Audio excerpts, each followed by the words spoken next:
Mais docteur, on voit tout le monde porter des masques. Est-ce que ça protège? Ça ne sert à rien. C'est-à-dire que les masques, là, ces masques-là ne servent à rien. Ce sont des masques chirurgicaux qui ne filtrent pas assez. C'est la même chose pour la grippe, je le dis souvent. Porter un masque, quand vous êtes malade, ça évite de contaminer et d'aller exporter, d'aller cracher du virus. En revanche, ça ne sert à rien pour filtrer. Il faudrait des masques à un fort pouvoir de filtration, des masques un peu type masque à gaz qu'on appelle FFP2.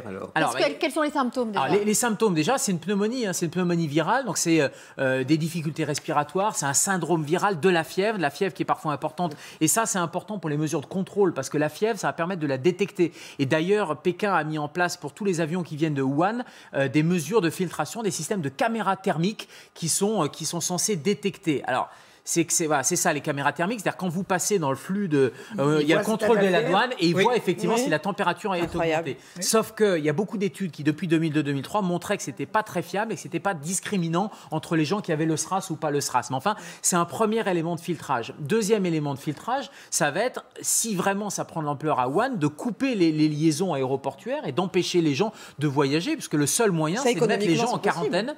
Et c'est possible. Les vols de Wuhan peuvent très bien être coupés. Oui, mais il y a trop peu de cas pour que ça soit. Alors, pour l'instant, il y a peu de cas. Encore qu'il y a 140 nouveaux cas qui sont apparus, 201 cas au total et plus de 150, plus de 170 qui restent hospitalisés. Donc, ça veut dire la gravité aussi de ce virus-là. Donc, les mesures, ça serait des mesures de protection et d'arrêt de ces vols nationaux. Et puis, la vraie question aussi, c'est au niveau international. Donc, pour l'instant, il y a quelques pays qui ont mis en place un certain nombre de mesures. Je pense à la Thaïlande, je pense également aux États-Unis qui filtrent les vols en provenance de Wuhan. Et puis après, l'étape d'après, ça sera en provenance de Chine. Et puis même nous, en France alors en France... on est armé pour ça, nous? Alors, on est armé. On peut avoir le système de caméra thermique. C'est ce qui avait été fait en 2002-2003. Ce qui avait été fait aussi en 2002-2003, c'est que tous les gens qui revenaient d'un voyage en Asie, on avait aux urgences un système où on leur mettait, comme on pouvait, on les isolait, on mettait un masque et surtout, on les interrogeait. Et dès qu'il y avait un doute sur la provenance, c'était vraiment des mesures d'isolement de façon à éviter, le seul moyen d'éviter la propagation, c'est tout de suite de repérer et d'isoler.